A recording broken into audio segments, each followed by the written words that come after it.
अर्थ बजेटचा या विशेष कार्यक्रमात तुमचं स्वागत आहे। सगळे तज्ज्ञ मंडळी आपल्या सोबत आहेत आणि आपण चर्चा करतोय ती आजच्या बजेटबद्दल, बजेटकडनं अपेक्षांबद्दल।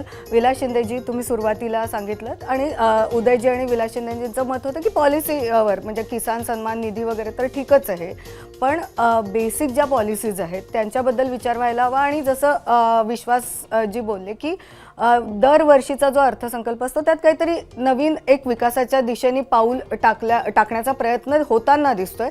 तुमची आज अपेक्षा काय आहे किंवा येत्या कालावधीतली अपेक्षा काय जी पूर्ण व्हायला पाहिजे आणि अजून झालेली नाही?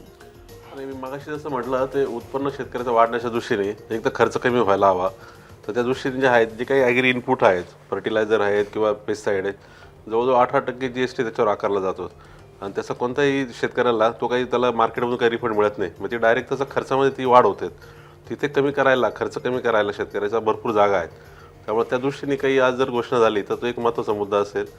दुसरं जे आता शेतकऱ्याचं उत्पन्न म्हणजे जे तुम्ही मार्केटमध्ये सेल प्राइसेस वाढून कसं मिळेल हा महत्त्वाचा मुद्दा आहे।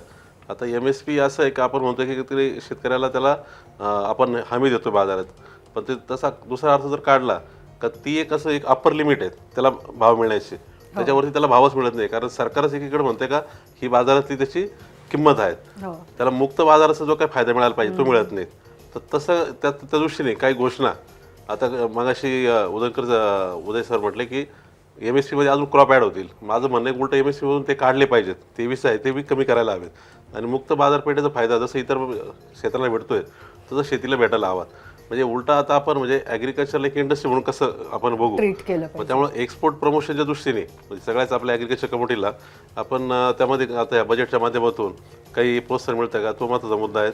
तिसरा मुद्दा जो आहे की रोजगाराच्या संदर्भात सर्व लोक चर्चा करतात। मला असं वाटतं की ॲग्रिकल्चरमधून जेवढे रोजगार तयार होऊ शकतात, ॲग्रिकल्चर फक्त ॲग्रिकल्चर नाही, ॲग्रिकल्चर बेस्ड इंडस्ट्रीमधून, तर ती खूप मोठी संधी की जी आतापर्यंत आपण म्हणावी तशी एक्सप्लोर केलेली नाही। त्यामुळे ॲग्रो बेस्ड इंडस्ट्रीला प्रोत्साहन मिळण्याच्या दृष्टीने इन्सेंटिव्ह काही येत आहे का, तो महत्त्वाचा मुद्दा आहे। खरं तर उदयजी हाच मुद्दा आहे की काही दिवसापूर्वी ABP माझ्यावरच बातमी होती की एक शेतकरी टोमॅटो उत्पादक गेल्या वर्षी विक्रमी उत्पादन आणि विक्रमी फायदा आणि यावर्षी मात्र ते टोमॅटो फेकून देण्याची वेळ।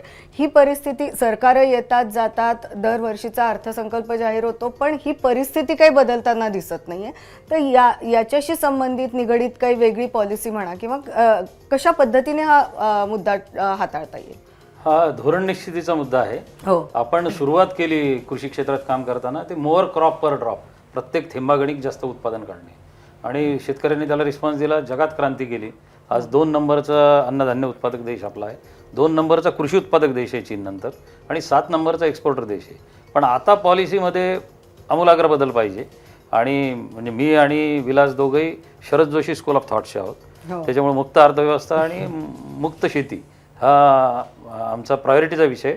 पण आमचा आग्रह असा आहे की मोअर क्रॉप पर ड्रॉप नाही, मोअर मनी पर ड्रॉप नाही, तर मोअर एम्प्लॉयमेंट पर ड्रॉप अशी पॉलिसी असली पाहिजे। त्यातून शेतीमध्ये 18% GDPचा शेअर आणि 42% वर्कफोर्स शेती सांभाळते, 1% वाढ जर केली तर काल हे चीफ इकॉनॉमिक ॲडवायझरचं म्हणणं आहे, तर अजून ॲडिशनल 5% आम्ही देऊ शकतो। पण यापेक्षा क्वालिटी रोजगार निर्मितीची क्षमता खास करून कापूस किंवा यांनी क्रांती केलेला फळबागा आहेत याच्यामध्ये आहे, त्याचा साकल्याने विचार व्हावा। याचा अभ्यास सरकारने केलेला आहे, म्हणजे खूप प्रॅक्टिस केली आहे पण मॅच खेळायला तयार नाही, तर सरकारने आता ग्राउंडमध्ये यावं मॅच खेळण्यासाठी। सरकारने ग्राउंडमध्ये यावं। आणि आदितीने मांडलेला मुद्दा आता मला टिळक सरांना विचारायचं आहे की ही जी भावना निर्माण होते ना की टॅक्सेस म्हणा या सगळ्यांनी मध्यम वर्ग किंवा साधारण नोकरदार वर्गालाच बर्डन दिलं जात आहे अशा पद्धतीची भावना आहे। आणि जो नंदन यांनी मांडलेला मुद्दा होता तोही आहे की MSMEs आहेत पण त्यांना ते टॅक्सचं बर्डन, त्यांना ज्या पॉलिसीज अपेक्षित आहेत त्या होत नाही। तर या दोनही मुद्द्यांवर म्हणजे आणि हाच क्लास खरा असतो जो अगदी अर्थसंकल्पाकडे डोळे लावून बसलेला असतो की यातून आपल्याला दिलासा मिळणार का, तर यांना दिलासा कसा मिळणार जे म्हणजे जी बर्डन्ड असे नोकरदार आहेत त्यांचं ते बर्डन कसं कमी होणार? मुळातच काल आर्थिक सर्वेक्षणाचा अहवाल जाहीर झाल्यापासून मध्यम वर्ग या शब्दाला सगळ्यात जास्त चालना मिळाली आणि मला तेव्हापासून श्रीममाट्यांचा एक जुना लेख आठवत आहे। श्रीममाटे असं म्हणायचे की मध्यम वर्ग असं काही समाजकारण, राजकारण, अर्थकारण याच्यात नसतं। श्रीमंतांना जो आपला वाटत नाही आणि ज्याला गरीब आपले वाटत नाहीत त्याला मध्यम वर्ग म्हणतात आणि त्याला राजकारण्यांची आणि राजकारण्यांना त्याची काहीही पडलेली नसते. हा पहिला मुद्दा. दुसरा मुद्दा, आपण एक गोष्ट आता लक्षात घेऊ की जवळजवळ 30-35 वर्ष आपण आर्थिक सुधारणांचा कार्यक्रम आपल्या देशात राबवतोय. मग सरकार कोणाचंही असू दे, गेल्या 35 वर्षात वेगवेगळ्या राजकीय रंगसंगतीचे पंतप्रधान, अर्थमंत्री, रिझर्व्ह बँकेचे गव्हर्नर आपण सगळे बघितले. पण आपल्या आर्थिक धोरणामध्ये सातत्य होतं. आपली कितीही इच्छा असली की वैयक्तिक आयकराचं प्रमाण स्टेबलाइज राहावं किंवा कमी व्हावं, मला स्वतःला असं वाटतं की आत्ताची जी आपल्या देशाची परिस्थिती आहे, एकंदरीतच जी जागतिक आर्थिक परिस्थिती आहे, ती आता ज्या काही मिनिटांमध्ये अर्थसंकल्प सादर होणार आहे त्याच्यात वैयक्तिक आयकरामध्ये संजीव गोखले सर जसं गेले अनेक दिवस सांगतायत तसे जर किरकोळ बदलले तर काहीही फरक पडेल असं मला वाटत नाही. याचं कारण सांगतो. ही राजकीय टीका नाही, आपण एक आर्थिक वस्तुस्थिती म्हणून पाहू. आज मी तिला जसं मगाशी सचिन सर म्हणले त्याची दुसरी बाजू लक्षात घेऊ की हो, मला मान्य आहे की कॉर्पोरेट टॅक्सपेक्षा पर्सनल इन्कम टॅक्समधनं मिळणारी रक्कम जास्त आहे. याचाच अर्थ असा आहे की साधारणपणे गेली 3 वर्ष सरासरी वैयक्तिक आयकरातनं दर विशिष्ट तारखेला 2-4 दिवसामध्ये, कारण पगारातनं कापलेला टॅक्स मला केव्हा इन्कम टॅक्समध्ये भरावा लागतो हे ठरलेलं आहे, मला आज 20-21 लाख कोटी रुपये मिळतात. अगदी तुम्ही आणि मी अर्थमंत्री झालो तरी माझ्याकडं ते 21 लाख कोटीचं मी समजा 15 लाख मिळतील असं म्हटलं तर पुढचे 6 लाख कोटी तितक्या हमी न देतील अशी साधनं आहेत का?